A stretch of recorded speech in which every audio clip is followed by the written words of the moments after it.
श्री लक्ष्मी नारायण अष्टोत्तर शतनाम स्तोत्र। श्री विष्णुः कमलासारंगी लक्ष्मीर्वैकुण्ठनायकः पद्मालया चतुर्बाहुः क्षीराब्धितनयाच्युतः इंदिरा पुण्डरीकाक्षा रमा गरुडवाहनः भार्गवी शेषपर्यङ्को विशालाक्षी जनार्दनः स्वर्णांगी वरदो देवी हरिरिन्दुमुखी प्रभुः सुन्दरी नरकध्वंसी लोकमाता मुरान्तकः भक्तप्रिया दानवारिः अंबिका मधुसूदनः वैष्णवी देवकी पुत्रो रुक्मिणी केशिमर्दनः वरलक्ष्मी जगन्नाथ कीरवाणी हलायुधः नित्या सत्यव्रतो गौरी शौरिः कान्तासुरेश्वरः नारायणी हृषीकेशः पद्महस्ता त्रिविक्रमः माधवी पद्मनाभश्च स्वर्णवर्णा निरीश्वरः सती पीताम्बरः शान्ता वनमाली क्षमा नघः जयप्रदा बलिध्वंसी वसुधा पुरुषोत्तमः राज्यप्रदाखिलाधारो मायाकंसविदारणः महेश्वरी महादेवो परमा पुण्यविग्रहः रमा मुकुन्दः सुमुखी मुचुकुन्दवरप्रदः वेदवेद्याब्धिजा माता सुरूपार्केन्दुलोचनः पुण्याङ्गना पुण्यपादो पावनी पुण्यकीर्तनः विश्वप्रिया विश्वनाथो वाग्रूपी वासवानुजः सरस्वती स्वर्णगर्भो गायत्री गोपिका प्रियः यज्ञरूपा यज्ञभोक्ता भक्ताभीष्टप्रदा गुरुः स्तोत्रक्रिया स्तोत्रकारः सुकुमारी सुवर्णकः मानिनी मंदरधरो सावित्री जन्मवर्जितः मंत्रगोप्त्री महेश्वासो योगिनी योगवल्लभः जयप्रदा जयकरः रक्षित्री सर्वरक्षकः अष्टोत्तरशतं नाम्नां लक्ष्म्या नारायणस्य च यः पठेत् प्रातरुत्थाय सर्वदा विजयी भवेत्। श्री लक्ष्मी नारायण देवार्पणमस्तु। श्री विष्णुः कमलासारंगी लक्ष्मीर्वैकुण्ठनायकः पद्मालया चतुर्बाहुः क्षीराब्धितनयाच्युतः इंदिरा पुण्डरीकाक्षा रमा गरुडवाहनः भार्गवी शेषपर्यङ्को विशालाक्षी जनार्दनः स्वर्णांगी वरदो देवी हरिरिन्दुमुखी प्रभुः सुन्दरी नरकध्वंसी लोकमाता मुरान्तकः भक्तप्रिया दानवारिः अंबिका मधुसूदनः वैष्णवी देवकी पुत्रो रुक्मिणी केशिमर्दनः वरलक्ष्मी जगन्नाथ कीरवाणी हलायुधः नित्या सत्यव्रतो गौरी शौरिः कान्तासुरेश्वरः नारायणी हृषीकेशः पद्महस्ता त्रिविक्रमः माधवी पद्मनाभश्च स्वर्णवर्णानिरीश्वरः सती पीताम्बरः शान्ता वनमाली क्षमा नघः जयप्रदा बलिध्वंसी वसुधा पुरुषोत्तमः राज्यप्रदाखिलाधारो मायाकंसविदारणः महेश्वरी महादेवो परमा पुण्यविग्रहः रमा मुकुन्दः सुमुखी मुचुकुन्दवरप्रदः वेदवेद्याब्धिजा माता सुरूपार्केन्दुलोचनः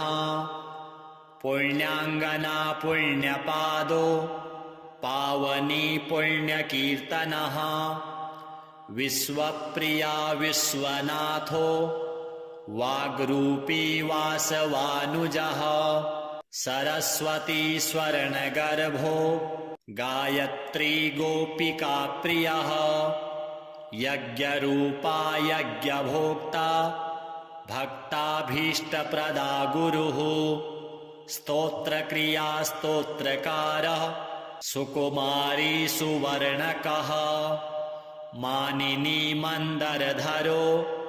सावित्री जन्मवर्जितः मन्त्रगोप्त्री महेश्वासो योगिनी योगवल्लभः जयप्रदा जयकरः रक्षित्री सर्वरक्षकः अष्टोत्तरशतं नाम्नां लक्ष्म्या नारायणस्य च यः पठेत् प्रातरुत्थाय सर्वदा विजयी भवेत्। श्रीलक्ष्मीनारायणदेवार्पणमस्तु। श्रीविष्णुः कमलासारङ्गी लक्ष्मीर्वैकुण्ठनायकः पद्मालया चतुर्बाहुः क्षीराब्धितनयाच्युतः इन्दिरा पुण्डरीकाक्षा रमा गरुडवाहनः भार्गवी शेषपर्यङ्को विशालाक्षी जनार्दनः स्वर्णाङ्गी वरदो देवी हरिरिन्दुमुखी प्रभुः सुन्दरी नरकध्वंसी लोकमाता मुरान्तकः भक्तप्रिया दानवारिः अम्बिका मधुसूदनः वैष्णवी देवकी पुत्रो रुक्मिणी केशिमर्दनः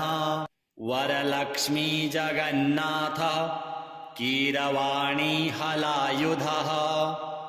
नित्या सत्यव्रतो गौरी शौरिः कान्तासुरेश्वरः नारायणी हृषीकेशः पद्महस्ता त्रिविक्रमः माधवी पद्मनाभश्च स्वर्णवर्णानिरीश्वरः सती पीताम्बरः शान्ता वनमाली क्षमा नघः जयप्रदा बलिध्वंसी वसुधा पुरुषोत्तमः राज्यप्रदाखिलाधारो मायाकंसविदारणः महेश्वरी महादेवो परमा पुण्यविग्रहः रमा मुकुन्दः सुमुखी मुचुकुन्दवरप्रदः वेदवेद्याब्धिजा माता सुरूपार्केन्दुलोचनः पुण्याङ्गना पुण्यपादो पावनी पुण्यकीर्तनः विश्वप्रिया विश्वनाथो वाग्रूपी वासवानुजः सरस्वती स्वर्णगर्भो गायत्री गोपिका प्रियः यज्ञरूपा यज्ञभोक्ता भक्ताभीष्टप्रदा गुरुः स्तोत्रक्रिया स्तोत्रकारः सुकुमारी सुवर्णकः मानिनी मन्दरधरो सावित्री जन्मवर्जितः मन्त्रगोप्त्री महेश्वासो योगिनी योगवल्लभः जयप्रदा जयकरः रक्षित्री सर्वरक्षकः अष्टोत्तरशतं नाम्नां लक्ष्म्या नारायणस्य च यः पठेत् प्रातरुत्थाय सर्वदा विजयी भवेत्। श्रीलक्ष्मीनारायणदेवार्पणमस्तु। श्रीविष्णुः कमलासारङ्गी लक्ष्मीर्वैकुण्ठनायकः पद्मालया चतुर्बाहुः क्षीराब्धितनयाच्युतः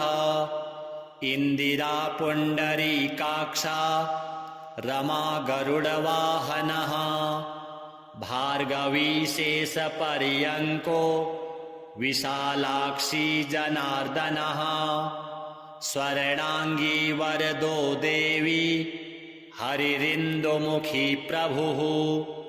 सुन्दरी नरकध्वंसी लोकमाता मुरान्तकः भक्तप्रिया दानवारिः अम्बिका मधुसूदनः वैष्णवी देवकी पुत्रो रुक्मिणी केशिमर्दनः वरलक्ष्मी जगन्नाथः कीरवाणी हलायुधः नित्या सत्यव्रतो गौरी शौरिः कान्तासुरेश्वरः नारायणी हृषीकेशः पद्महस्ता त्रिविक्रमः माधवी पद्मनाभश्च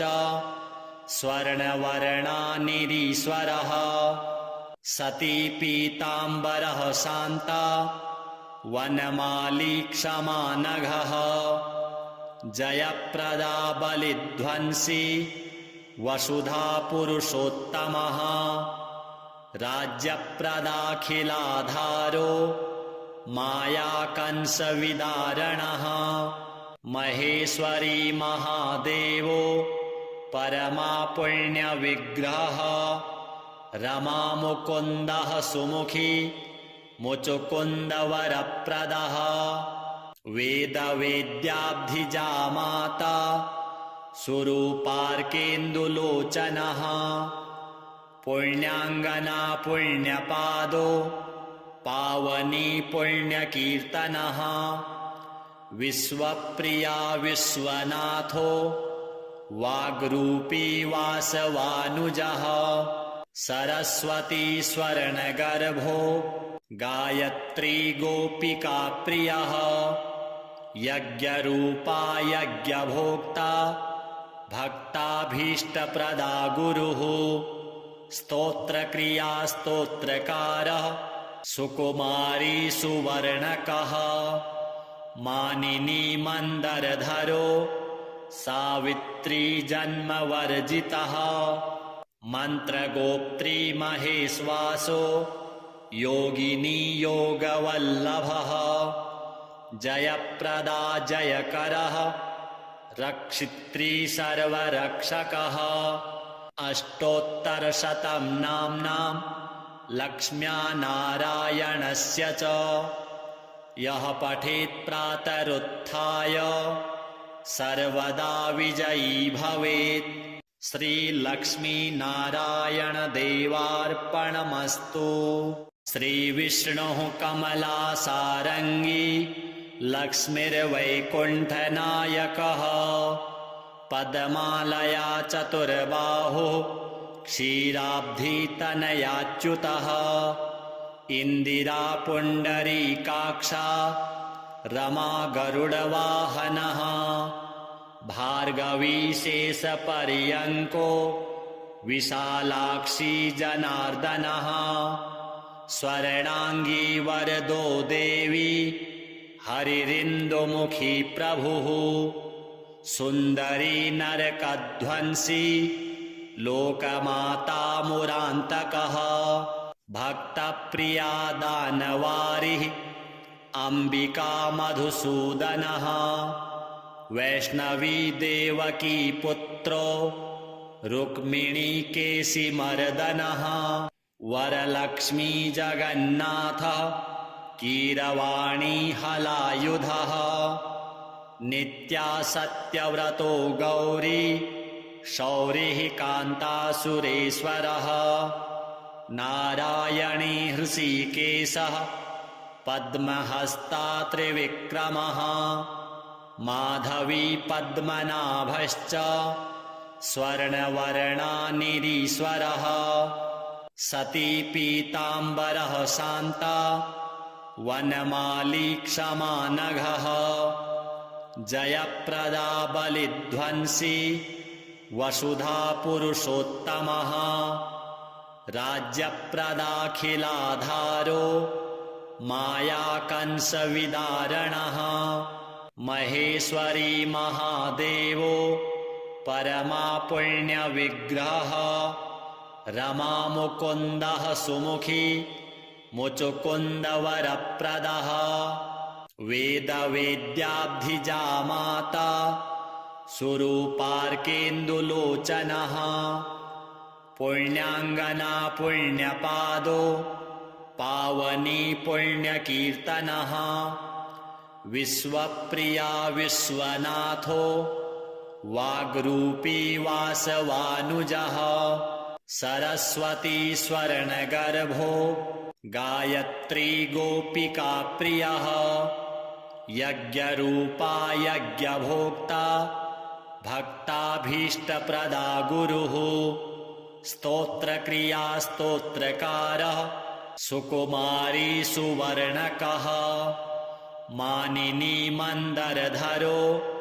सावित्री जन्मवर्जितः मन्त्रगोप्त्री महेश्वासो योगिनी योगवल्लभः जयप्रदा जयकरः रक्षित्री सर्वरक्षकः अष्टोत्तरशतं नाम्नां लक्ष्म्या नारायणस्य च यः पठेत् प्रातरुत्थाय सर्वदा विजयी भवेत्। श्रीलक्ष्मीनारायणदेवार्पणमस्तु। श्रीविष्णुः कमलासारङ्गी लक्ष्मीर्वैकुण्ठनायकः पद्मालया चतुर्बाहुः क्षीराब्धितनयाच्युतः इन्दिरा पुण्डरीकाक्षा रमा गरुडवाहनः भार्गवी शेषपर्यङ्को विशालाक्षी जनार्दनः स्वर्णाङ्गी वरदो देवी हरिरिन्दुमुखी प्रभुः सुन्दरी नरकध्वंसी लोकमाता मुरान्तकः भक्तप्रिया दानवारिः अम्बिका मधुसूदनः वैष्णवी देवकी पुत्रो रुक्मिणी केशिमर्दनः वरलक्ष्मी जगन्नाथ कीरवाणी हलायुधः नित्या सत्यव्रतो गौरी शौरिः कान्तासुरेश्वरः नारायणी हृषीकेशः पद्महस्ता त्रिविक्रमः माधवी पद्मनाभश्च स्वर्णवर्णानिरीश्वरः सती पीताम्बरः शान्ता वनमाली क्षमा नघः जयप्रदा बलिध्वंसी वसुधा पुरुषोत्तमः राज्यप्रदाखिलाधारो मायाकंसविदारणः महेश्वरी महादेवो परमा पुण्यविग्रहः रमा मुकुन्दः सुमुखी मुचुकुन्दवरप्रदः वेदवेद्याब्धिजा माता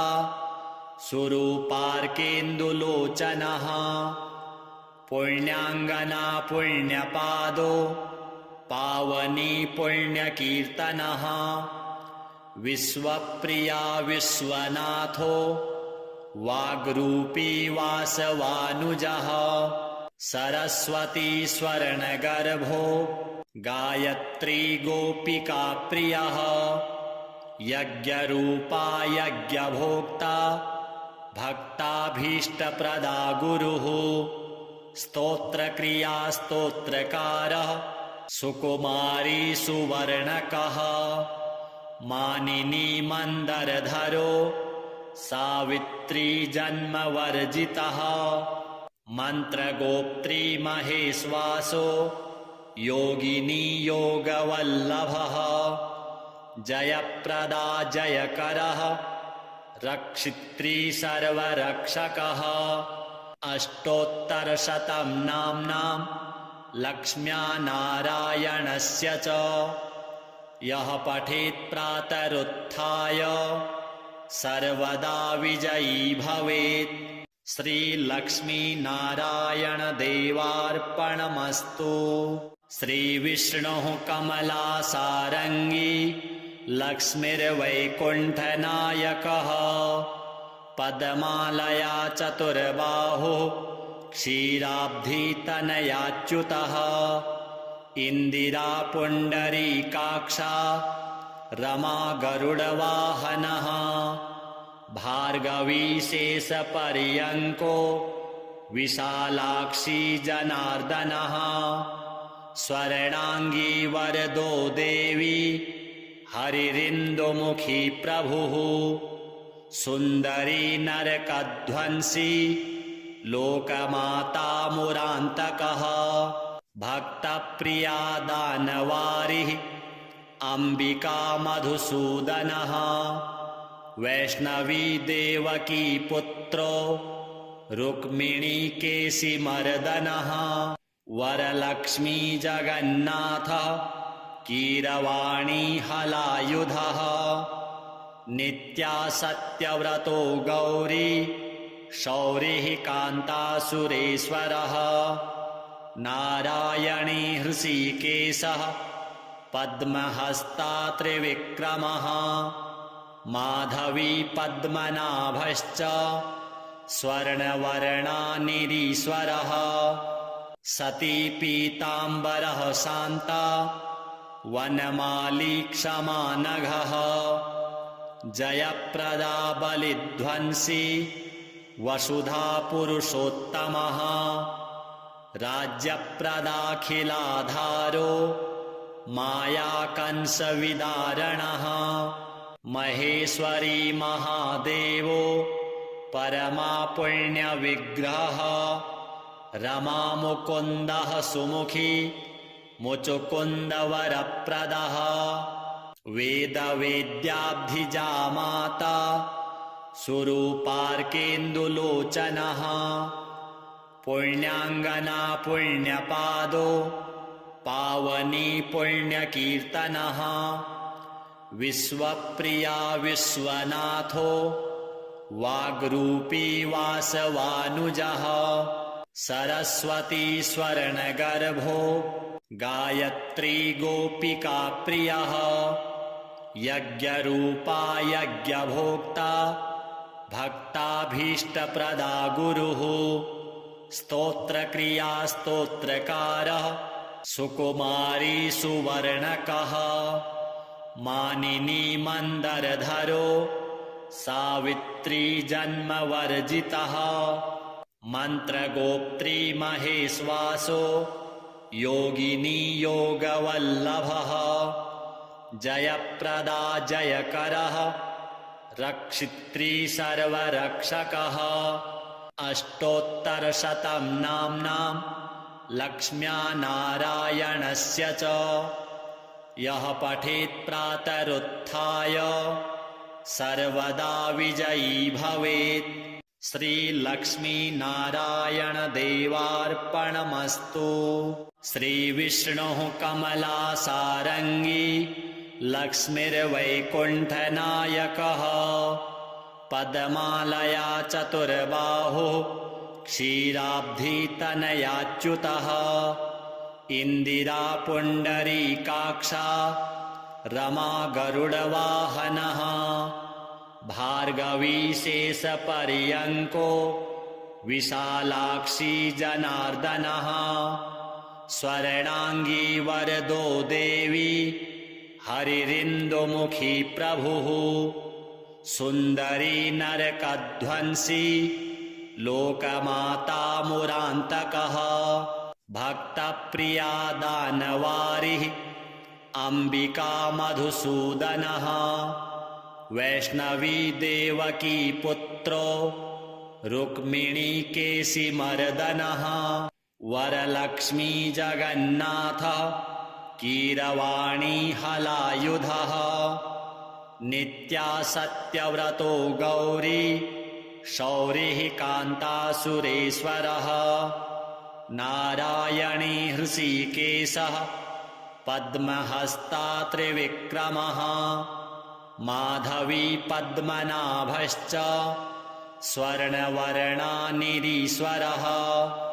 सती पीताम्बरः शान्ता वनमाली क्षमा नघः जयप्रदा बलिध्वंसी वसुधा पुरुषोत्तमः राज्यप्रदाखिलाधारो मायाकंसविदारणः महेश्वरी महादेवो परमा पुण्यविग्रहः रमा मुकुन्दः सुमुखी मुचुकुन्दवरप्रदः वेदवेद्याब्धिजा माता सुरूपार्केन्दुलोचनः पुण्याङ्गना पुण्यपादो पावनी पुण्यकीर्तनः विश्वप्रिया विश्वनाथो वाग्रूपी वासवानुजः सरस्वती स्वर्णगर्भो गायत्री गोपिका प्रियः यज्ञरूपा यज्ञभोक्ता भक्ताभीष्टप्रदा गुरुः स्तोत्रक्रिया स्तोत्रकारः सुकुमारी सुवर्णकः मानिनी मन्दरधरो सावित्री जन्मवर्जितः मन्त्रगोप्त्री महेश्वासो योगिनी योगवल्लभः जयप्रदा जयकरः रक्षित्री सर्वरक्षकः अष्टोत्तरशतं नाम्नां लक्ष्म्या नारायणस्य च यः पठेत् प्रातरुत्थाय सर्वदा विजयी भवेत् श्रीलक्ष्मीनारायणदेवार्पणमस्तु। श्रीविष्णुः कमलासारङ्गी लक्ष्मीर्वैकुण्ठनायकः पद्मालया चतुर्बाहुः क्षीराब्धितनयाच्युतः इन्दिरा पुण्डरीकाक्षा रमा गरुडवाहनः भार्गवी शेषपर्यङ्को विशालाक्षी जनार्दनः स्वर्णाङ्गी वरदो देवी हरिरिन्दुमुखी प्रभुः सुन्दरी नरकध्वंसी लोकमाता मुरान्तकः भक्तप्रिया दानवारिः अम्बिका मधुसूदनः वैष्णवी देवकी पुत्रो रुक्मिणी केशिमर्दनः वरलक्ष्मी जगन्नाथ कीरवाणी हलायुधः नित्या सत्यव्रतो गौरी शौरिः कान्तासुरेश्वरः नारायणी हृषीकेशः पद्महस्ता त्रिविक्रमः माधवी पद्मनाभश्च स्वर्णवर्णानिरीश्वरः सती पीताम्बरः शान्ता वनमाली क्षमा नघः जयप्रदा बलिध्वंसी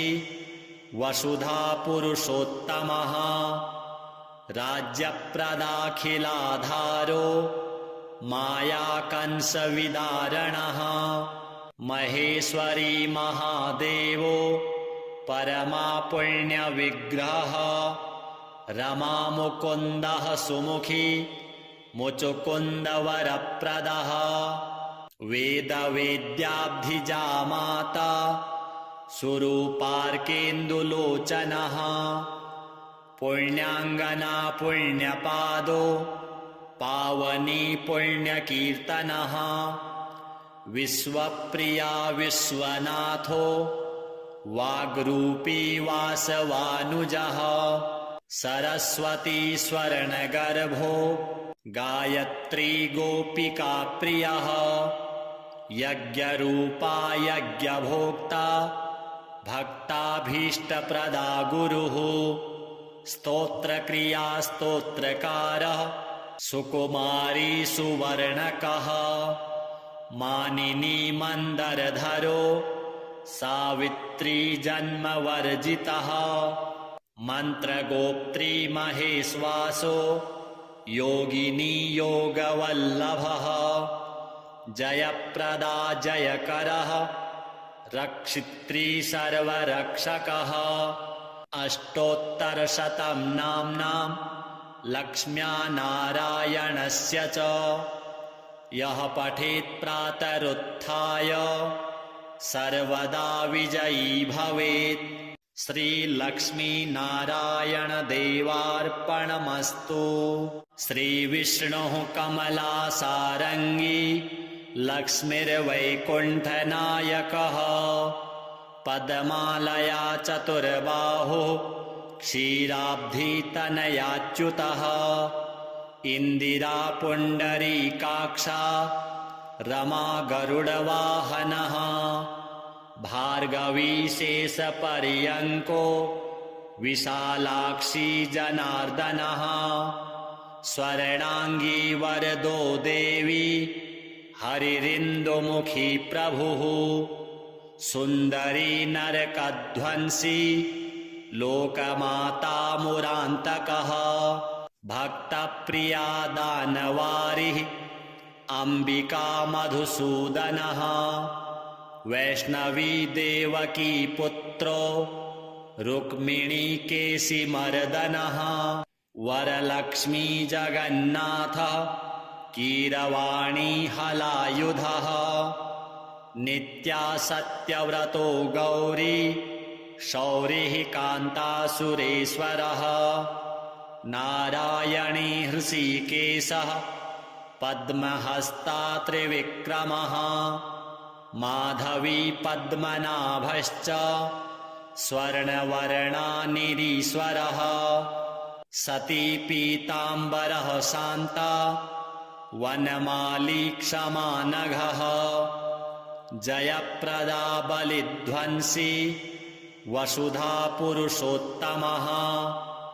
राज्यप्रदाखिलाधारो मायाकंसविदारणः महेश्वरी महादेवो परमा पुण्यविग्रहः रमामुकुन्दः सुमुखी मुचुकुन्दवरप्रदः वेदवेद्याब्धिजा माता सुरूपार्केन्दुलोचनः पुण्याङ्गना पुण्यपादो पावनी पुण्यकीर्तनः विश्वप्रिया विश्वनाथो वाग्रूपी वासवानुजः सरस्वती स्वर्णगर्भो गायत्री गोपिका प्रियः यज्ञरूपा यज्ञभोक्ता भक्ताभीष्टप्रदा गुरुः स्तोत्रक्रिया स्तोत्रकारः सुकुमारी सुवर्णकः मानिनी मन्दरधरो सावित्री जन्मवर्जितः मन्त्रगोप्त्री महेश्वासो योगिनी योगवल्लभः जयप्रदा जयकरः रक्षित्री सर्वरक्षकः अष्टोत्तरशतं नाम्नां लक्ष्म्या नारायणस्य च यः पठेत् प्रातरुत्थाय सर्वदा विजयी भवेत्। श्रीलक्ष्मीनारायणदेवार्पणमस्तु।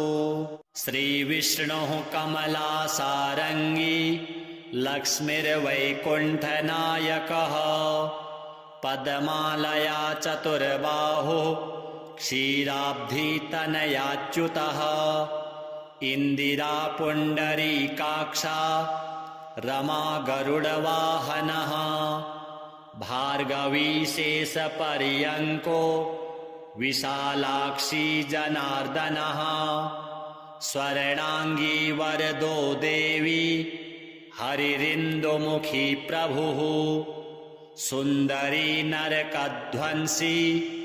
लोकमाता मुरान्तकः भक्तप्रिया दानवारिः अम्बिका मधुसूदनः वैष्णवी देवकी पुत्रो रुक्मिणी केशिमर्दनः वरलक्ष्मी जगन्नाथ कीरवाणी हलायुधः नित्या सत्यव्रतो गौरी शौरिः कान्तासुरेश्वरः नारायणी हृषीकेशः पद्महस्ता त्रिविक्रमः माधवी पद्मनाभश्च स्वर्णवर्णानिरीश्वरः सती पीताम्बरः शान्ता वनमाली क्षमा नघः जयप्रदा बलिध्वंसी वसुधा पुरुषोत्तमः राज्यप्रदाखिलाधारो मायाकंसविदारणः महेश्वरी महादेवो परमा पुण्यविग्रहः रमा मुकुन्दः सुमुखी मुचुकुन्दवरप्रदः वेदवेद्याब्धिजा माता सुरूपार्केन्दुलोचनः पुण्याङ्गना पुण्यपादो पावनी पुण्यकीर्तनः विश्वप्रिया विश्वनाथो वाग्रूपी वासवानुजः सरस्वती स्वर्णगर्भो गायत्री गोपिका प्रियः यज्ञरूपा यज्ञभोक्ता भक्ताभीष्टप्रदा गुरुः स्तोत्रक्रिया स्तोत्रकारः सुकुमारी सुवर्णकः मानिनी मन्दरधरो सावित्री जन्मवर्जितः मन्त्रगोप्त्री महेश्वासो योगिनी योगवल्लभः